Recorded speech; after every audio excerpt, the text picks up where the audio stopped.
దేన్ని బట్టి కూడా కలత చెందకండి. భక్త సింగ్ గారు ఎలాగైతే ఉన్నాడో, దేవదాసయ్య గారు ఎలాగైతే ఉన్నాడో, తరువాతి భక్తులు ఇప్పుడు నన్ను ఎలా అయితే ఉంచాడో దేవుడు, నాకదే ఈ రోజుకి నా ధీమా అదే. ఎక్కడ ఎవడు గదిలినా, ఏ అవసరం వచ్చినా, ఎవరు ఏ విధమైన బెదిరింపులు తీసుకొచ్చినా నా ధైర్యం ఏంటో తెలుసా? నా దేవుడు, ఆయన యందలి నాకున్న భక్తి.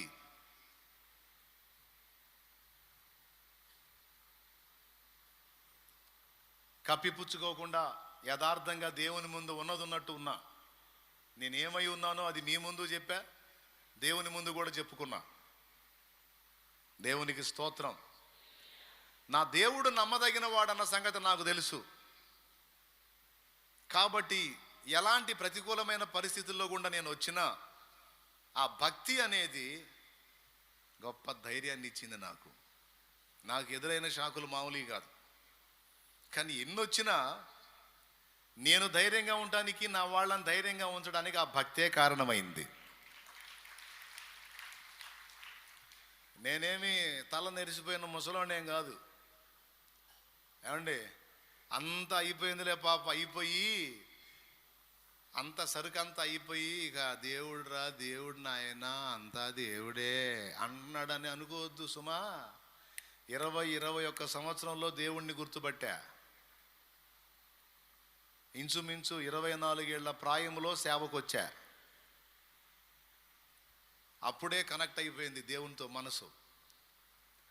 అప్పటి నుంచి ఇప్పటిదాకా దాదాపు 18 సంవత్సరాల పైచిలుకు దేవుని సేవలో ఉన్నా. 42, 43, 43 ఆ ప్రాంతానికి చేరా ఇప్పుడు. స్తోత్రం, హల్లెలూయా. మరి ఆలోచించండి, ఏ ఏ టైంలో కనెక్ట్ అయింది దేవుడికి? ఏమన్నా ఎంతకి ఇంట్రెస్ట్కి వింటున్నారా, లేకపోతే ఏం భక్తితో పోరా బాబా అంటున్నారా? మ్యాటర్ మీ క్లారిటీ ఉందా? ఒక్క పదం దగ్గరే తిరుగుతున్నాను నేను ఫస్ట్ ఇందాక నుంచి. ఎందుకంటే దాని ప్రాముఖ్యత అలాంటిది. ఇప్పుడు మీలో కొంతమంది యంగ్స్టర్స్ ఉంటారు. తలకాయ నిండా బోల్డన్ని ఆశలు, ఆలోచనలు, కోరికలు, వాంఛలు, రకరకాల. నేను అంటాను, అవన్నీ బుస్సు బాబు, బుస్సు. అవి కాదు, దేవునికి లింక్ అవ్వు, 10 మందికి దీవెన అవుతావు అని చెబుతున్నాను నేను. దేవునితో అనుసంధానం చేయబడు చెల్లి, 100 మందికి, 1000 మందికి దీవెనకరమైన పాత్ర అవుతావురా తల్లి అని చెబుతున్నాను నేను. కొంతమంది దాన్ని తీవ్రంగా తీసుకుంటారు, కొంతమంది దాన్ని పక్కన పెట్టేస్తారు. మీరు పక్కన పెట్టేస్తారని అయితే అనుకోను నేను. ఎందుకంటే మీరు సోదోళ్ళు కాదు, భక్తిపరులు. కాస్తో కూస్తో భక్తి ఉండబట్టే మీరు దేవుని పాదాలు వెతికారు. దాంతోపాటు ఇంకొంచెం పేతురు, నీ ధోనిను కొంచెం లోతునకు నడిపించు అన్నాడు. భక్తిలో లోతుకు పోయినప్పుడు ఏం జరిగిద్ది అంటే, నంబర్ 1, లోకమును మనం చూసే దృక్పథం మారిపోయింది. Point number 1 రాసుకోయగా. భక్తిలో లోతుకు వెళ్లే కొద్దీ ఏం జరిగిద్ది అంటే, లోకాన్ని మనం చూసే దృక్పథం మారిపోయిద్ది. లోకం భయపడే వాటికి మనం భయపడం, లోకం లక్ష్య పెట్టిన వాటిని లక్ష్య పెట్టం, లోకం ఆందోళన చెందే వాటి విషయంలో మనం అస్సలు ఆందోళన చెందాం. లోకం కదిలిపోయే సంగతుల విషయంలో మనం కనీసం వీసుమంతా కూడా కదలం. ఎందుకంటే మన దృక్పథం మారిపోద్ది. కారణం, మనం ఆయనతో కనెక్ట్ అయ్యాం. దేవునికి స్తోత్రం. మీరందరూ నిజంగా అలాంటి భక్తిపరులు అయితే చూడాలని నా ఆశ. దేవదాసయ్య గారు లాగా మీరు మాట్లాడితే వినాలని నా ఆశ. ఎలా? అంత పెద్ద అవసరం పెట్టుకొని లోపల పోయి పాట రాసుకొని వచ్చాడేంది? నాకేం కొదువు అంటాడేంది? కానీ జరిగింది అదే. అప్పటి వరకు కూటాలకు సాయం చేసిన వాళ్ళు సర్దుకున్నారు. ఆ సంవత్సరం ఎవ్వరు ఏ విధంగానూ హెల్ప్ చేయలే. బ్రేక్ టైం దగ్గరకు వస్తుంది. కానీ ఆశ్చర్యం చెప్పనా, ఎవరున్నారని చెప్పాడు? నిజంగా మీరందరూ అంత ధీమాగుంటే ఎంత బాగుండు. కానీ ఏం చేద్దాం, ఇంత సెగ తగలంగానే కలవరం. మళ్ళీ భక్తులే. దేవునికి స్తోత్రం కలుగును గాక. భక్తిలో లోతుకు పోయే కొద్దీ నంబర్ 1 లోకాన్ని చూసే దృక్పథం మారిపోయిద్ది అన్నాను. రెండవది ధైర్యం కలిగిద్ది. ధైర్యంగా ఉంటారు. ఎందుకంటే నమ్మినోడిని ఎరుగుదు కాబట్టి భయం ఉండదు. అయ్యో అయ్యగారు మీరేమో మీటింగ్ పెట్టారు, ప్రజలనేమో రమ్మన్నారు, ఇంతవరకు రైసుకి వండేదానికి ఏమి ఇయ్యలేదు. భక్త సింగ్ గారు కూడా చెన్నైలో వాక్యం చెప్తున్నాడు. ఆయన మధ్యాహ్నం లంచ్ టైం అవుతుంది,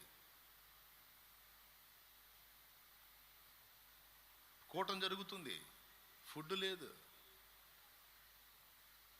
ఆయనేం పట్టించుకోవట్లా, ప్రశాంతంగా ప్రసంగం చేస్తున్నాడు. వీళ్ళు కూర్చొని చూస్తున్నారు. అయిపోయి నాకేం పెడతాడో చూద్దాం. దేవునికి స్తోత్రం కలుగును గాక. ప్రియులారా, అయిపోయే సమయానికి ఒక లారీ నిండా వచ్చింది భోజన పదార్థాలు. ఒట్టి మాటలు కాదు, రియల్గా జరిగిన విషయాలు. భక్తి ఏంది? పిల్లలు అమ్మా అమ్మా ఏమైద్దోనమ్మా, ఏం జరిగిద్దోనమ్మా, భయపడు పనికి మన ఆయన లేడా? పిరికి పంద. భక్తి లేదా?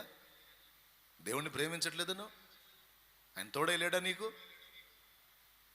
ఆఖరి నిమిషంలో నేను అద్భుతం జరుగుతుందా? ప్రార్థన చేస్తాపో, నా తండ్రిని అడుగుతాపో. ఊరికే ఆ మెట్టుకు రావాలరా తల్లి నువ్వు.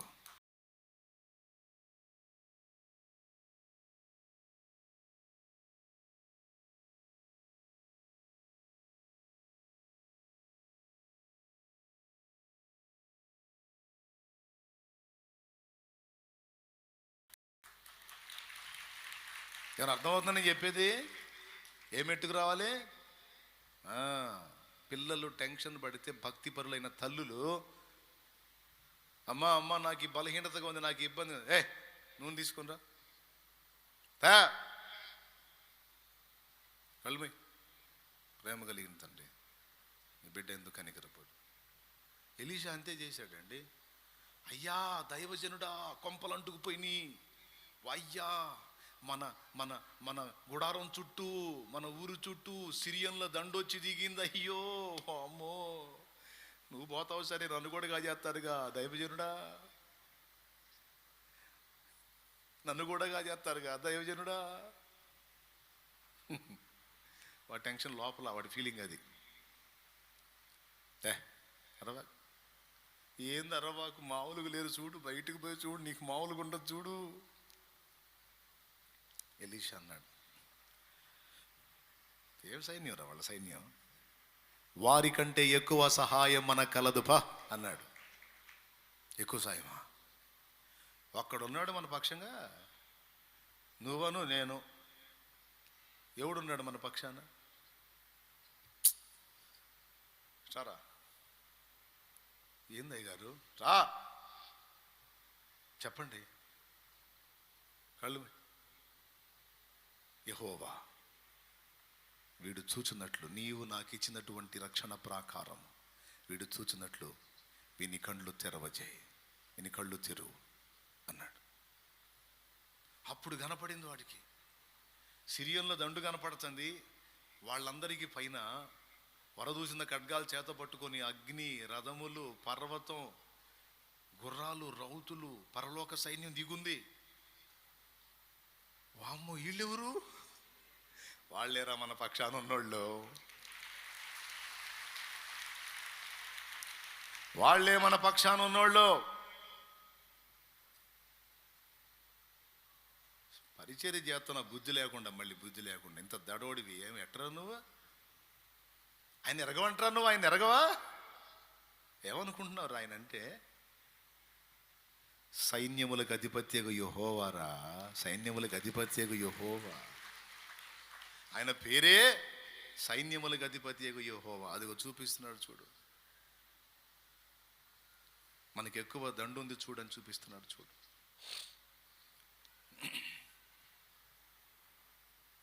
నీకేం అర్థమైంది? డెప్త్కు పోతే అది మ్యాటరు. దడగలుగుతుందంటే అంత పై పైన ఉన్నట్టే.